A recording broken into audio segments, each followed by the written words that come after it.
Bonjour à tous et bienvenue pour la suite de ces lives. Puissance Alpha vous présente ses écoles. Nous sommes maintenant avec CPE Lyon.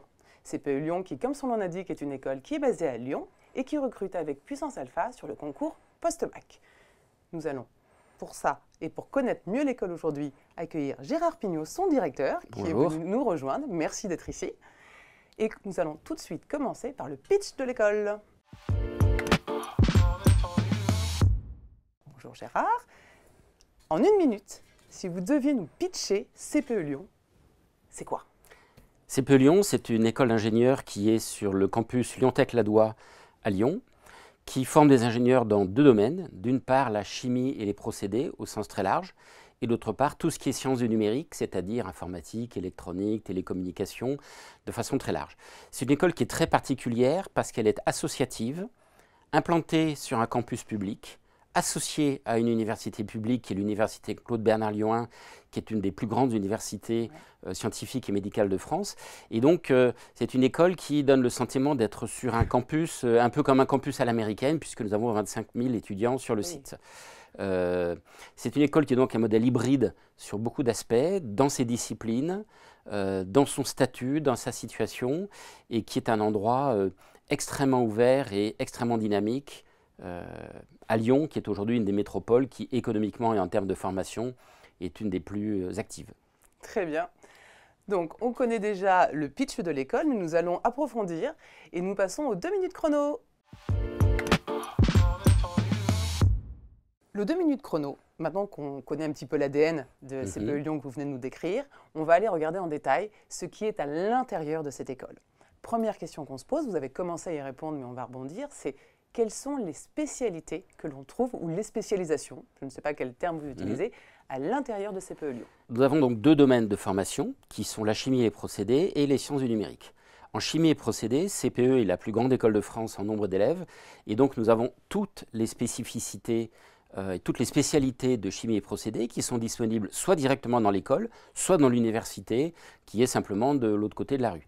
Ça va depuis la chimie, on va dire, traditionnelle, chimie organique, chimie minérale, chimie analytique, jusqu'à tous les sujets de matériaux, tous les sujets de recyclage, la chimie pharmaceutique, la synthèse organique, toutes les sciences de l'environnement, parce que les sciences de l'environnement font appel à beaucoup de chimie, et également de plus en plus maintenant les chimies inorganiques pour les enjeux de batterie et de stockage d'énergie. Et d'ailleurs les enjeux d'énergie de façon générale. Et également de plus en plus tout ce qui est biotechnologique, puisque finalement vous vous rendez compte qu'on se rend compte aujourd'hui que la chimie conduit à de plus en plus de procédés biotechnologiques, que ce soit de la chimie à partir d'éléments verts, d'éléments végétaux, ou tout simplement l'utilisation de procédés biologiques pour la transformation.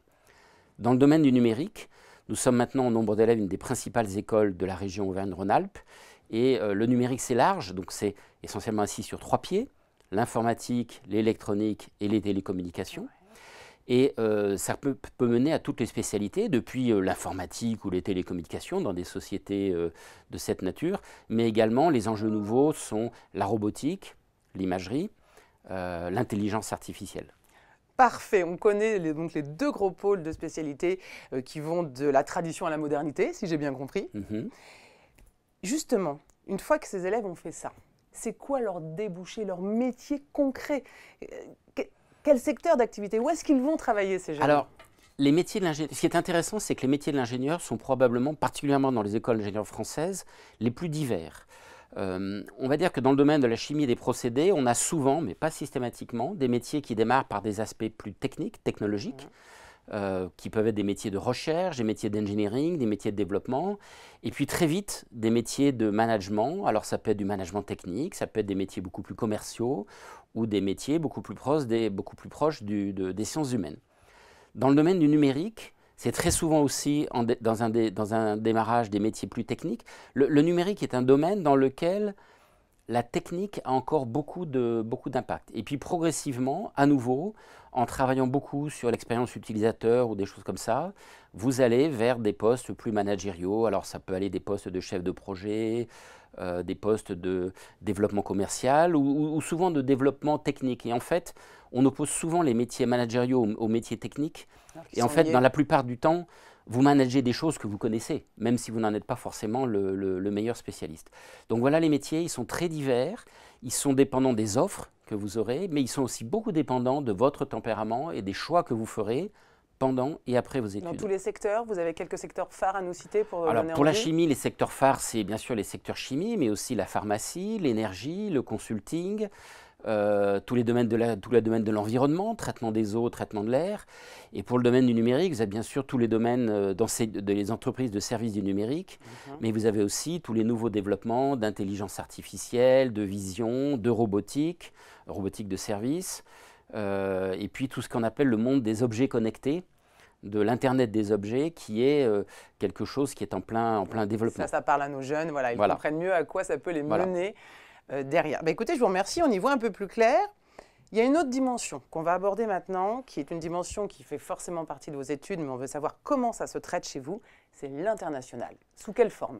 Alors l'international, c'est vraiment dans l'ADN de CPE, puisque 80% des élèves de CPE auront passé plus d'1 an à l'international pendant leurs études. Il y a 2 possibilités de partir à l'international à CPE, qui sont pendant le stage ingénieur de 3 mois ou pendant une année de césure que 80% des élèves décident de faire dans tous les pays du monde, ou pendant la 5e année, soit les 6 premiers mois d'études, soit l'année totale à l'étranger. Ce qui fait qu'on a par exemple des élèves qui, pendant leur cursus, auront passé 1 an dans une entreprise dans un pays, par exemple en Allemagne, et puis ensuite qui termineront leurs études au Canada ou des choses comme ça. Donc c'est vraiment dans l'ADN. Alors j'insiste aussi sur le fait qu'à CPE, l'international, c'est vraiment quelque chose d'individuel. Nous n'envoyons jamais de groupes d'élèves sur des campus étrangers, parce qu'en fait, il s'agit en fait d'un effet de masse qui est faible. Nous, vraiment, on est attentif à ce que les élèves soient intégrés dans l'université ou dans l'entreprise dans laquelle ils vont, ce qui fait qu'on a un gros travail de conseil. Et on a des élèves partout, on en a en Australie, en Corée, en Chine, et aux États-Unis, au Canada, et aussi beaucoup en Europe, puisque l'Europe est extrêmement attractive sur ce plan-là. Une vraie immersion culturelle. Une vraie immersion culturelle qui suppose forcément que vous n'êtes pas en groupe. Ça ne veut pas dire qu'on n'aura pas 2 ou 3 élèves dans la même université, mais dans laquelle vous êtes vraiment inséré dans la culture. Et moi, je suis aussi très fervent. J'ai passé du temps à l'international pendant ma vie, des périodes longues. Vous pouvez passer 3 mois en apnée culturelle, c'est-à-dire être dans un pays étranger, c'est intéressant. Vous ne passez pas 6 mois ou 1 an en apnée culturelle. Vous êtes obligé, au bout de 6 mois ou 1 an, de vous faire des amis, d'être intégré dans la vie. Vous voyez le déroulement complet dans la vie sociale, vous voyez le déroulement complet de l'année. Et à ce moment-là, je trouve que l'enrichissement et le changement que cela induit chez vous est beaucoup plus important et beaucoup plus utile et vous accompagnera toute votre vie. Et oui, un atout supplémentaire. Oui. Alors, et surtout un atout personnel. Oui, personnel, supplémentaire dans sa construction. Voilà. Personnel, parce qu'on construit aussi des étudiants, on ne fait pas Bien que sûr. leur apprendre des choses. Bien sûr. Et on en revient d'ailleurs, parce que du coup, on fait une transition parfaite avec le thème d'après. Vous avez déjà beaucoup abordé ces sujets avec l'international, mais tout ce qui est entreprise, lien avec l'entreprise en général, les stages, l'alternance, les projets professionnels, ça se traduit comment chez vous à CPE Lyon? Alors la première chose, c'est que CPE Lyon est une entreprise. Nous sommes nous-mêmes une association, loi de 1901, donc nous sommes nous-mêmes une entreprise et une grande partie des gens qui managent l'école viennent des entreprises. Pas uniquement, nous avons aussi des gens qui viennent du monde académique, mais nous avons pas mal de gens qui viennent des entreprises. Alors il y a un grand nombre de stages, hein, j'en ai déjà parlé, nous avons au total au minimum 10 mois et au maximum pratiquement 20 mois de stage pour les élèves, presque 2 ans, ce qui fait qu'ils ont une... nous avons aussi un slogan qui est « il n'y a pas une journée sans qu'il y ait une entreprise dans l'école ». Nous avons des partenaires entreprises qui viennent régulièrement et qui viennent non seulement pour chercher des élèves, parce que les élèves les intéressent, mais qui viennent aussi nous conseiller sur ce qu'on devrait faire, sur ce qu'on ne devrait pas faire, sur ce qu'ils voient sur le marché. Et donc, on a vraiment une présence des entreprises permanente. J'ajoute que nous avons aujourd'hui 25% des élèves de l'école qui sont en apprentissage, ce qui est un pourcentage parmi les plus élevés des écoles d'ingénieurs, et que ça joue aussi sur la culture de l'école. Voilà. Donc, c'est vraiment une école qui est très ouverte, et notamment très ouverte aux entreprises. Et ce que nous disons aux entreprises, nous leur disons, écoutez, venez nous voir pour nous féliciter ou pour nous engueuler, mais venez nous voir. Et en tout cas, nous, on va les voir. Exactement. Donc, ce n'est pas seulement l'étudiant qui se déplace, c'est aussi les entreprises qui se déplacent bien sûr. Pour rencontrer ces jeunes et pour vous accompagner parce qu'ils auront besoin de ces jeunes après. Donc, c'est une vraie collaboration. Ils ont des choses à nous dire sur le monde tel qu'il est, sur l'évolution de leur business, sur l'évolution de leur profil. Et donc, ils ont des choses à nous dire. Et toutes ces choses-là font qu'on fait évoluer les cursus et les stratégies de stage régulièrement. Parfait. Et bien, dernière petite chose sur ces 2 minutes chrono. Si vous deviez donner un conseil aux candidats, alors Oui. on n'est pas sur le conseil de réviser ou d'être bon en maths, on se doute, hein, ça c'est une école d'ingénieur, on Ça aime les aide. sciences, ça aide, on est d'accord, mais le conseil, être curieux, être organisé, être ouvert, vouloir partir, c'est quoi le profil du candidat CPE Lyon? C'est quoi son petit Eh bien, plus? tout ça. Moi, je dirais que la principale chose, c'est... Alors, moi, je définis les ingénieurs en disant les ingénieurs sont des rêveurs qui agissent. C'est-à-dire Joli. qu'on aime avoir des élèves qui sont curieux, qui ont des rêves, qui ont des envies, alors qui peuvent être un peu vagues. Je voudrais travailler dans 17 ans, l'environnement, c'est je logique. voudrais... Voilà. Et ça, c'est pas un problème. Qui peut être beaucoup plus précis. Je voudrais travailler dans la voiture autonome, je voudrais développer des nouveaux médicaments, je voudrais aider à développer l'énergie solaire, tout ce genre de choses. Mais voilà, il faut vraiment des gens qui aient des rêves, qui aient des envies, mais qui aient envie de les concrétiser. C'est-à-dire des gens qui agissent, c'est-à-dire des gens qui, du coup, aient les vertus de quelqu'un qui agit, c'est-à-dire organisé, concret, sachant à partir de rêves se donner des objectifs concrets. Qu'est-ce qui fait que ce soir, j'aurais avancé en direction de mon rêve par rapport à ce matin? Qui sont aussi flexibles, parce que vous savez, ils vont rentrer chez nous Oui, à 17-18 ans, avec une idée, ils vont sortir à 22-23 ans, avec une autre idée. ils ont eu des contacts énormes. Et donc, j'avais une amie qui disait toujours, il faut se promener dans la vie avec un entonnoir renversé et ramasser tout ce que vous pouvez pour en faire votre personnalité. Voilà. Et c'est ça qu'on aime beaucoup chez les élèves, c'est cette curiosité, cette envie de découvrir. Notre baseline, c'est Live and Discover. Et donc, on a envie d'avoir des élèves qui ont envie de vivre et de découvrir. Et on espère qu'ils vivront et qu'ils découvriront beaucoup de choses à l'école, et en général, ils le font. Mais écoutez, on en sait plus en tout cas, ça donne envie, mais c'est pas fini. Nous allons tout de suite enchaîner sur la carte mystère. Alors, la carte mystère, c'est quoi? Nous avons très souvent des candidats, des étudiants qui nous posent toujours les mêmes questions. Eh bien, vous allez en choisir une, et puis vous allez y répondre. J'en ai 10 devant moi. Donnez-moi un numéro. 3. Alors, la numéro 3, vous en avez déjà un peu parlé, mais avez-vous des possibilités de double diplôme? Oui, nous avons des possibilités de double diplôme très importantes, que ce soit des possibilités dans des domaines techniques, avec d'autres écoles, avec l'université et avec un certain nombre d'universités à l'étranger. Et puis nous avons aussi quelque chose depuis 3 ans qui fonctionne très bien, qui est un double diplôme avec EM Lyon, qui est une des plus grandes écoles de management, qui est un véritable double diplôme. C'est des élèves qui sortent avec le diplôme de EM Lyon Grande École. Nous avons aujourd'hui 20 à 25 élèves qui suivent ça, et nous avons énormément de possibilités de double diplôme en France et à l'étranger. Et en plus, quand un élève nous dit, voilà, moi j'aimerais faire ça, et puis j'ai trouvé une nouvelle école, est-ce qu'on peut faire quelque chose? Eh bien on l'aide. Par exemple, il y a quelques années, nous avions un élève qui avait absolument envie d'aller faire l'école des parfums qui est à Paris, qui est à Versailles, qui est la grande école de la parfumerie française, qui est une des très grandes industries françaises. On a signé un accord avec eux et ils ont pu après, et il a pu après suivre ce double diplôme. Oui.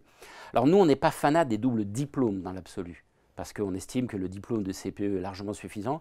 Nous sommes surtout fanats des cursus qui vous amènent à une double compétence ou en tout cas une grande ouverture. Parce que votre compétence, elle n'est pas double, elle est triple, elle est multiple. Et donc voilà. Eh bien écoutez, on a fini sur le gong, c'est presque terminé, mais nous allons d'abord passer, pour terminer, à l'atout de l'école. On a presque tout dit, on connaît presque tout de CPE Lyon. Si vous aviez une petite chose en 1 minute que vous n'aviez pas encore dit et qui est le petit plus, ce qu'on trouve nulle part ailleurs qu'à CPE Lyon, ce serait quoi? Alors moi j'aurais 2 choses. D'abord, c'est une école compacte. Les élèves sont beaucoup entre eux. Il y a une vie associative extrêmement riche. Et nous souhaitons être absolument exigeants vis-à-vis des étudiants, mais extrêmement bienveillants.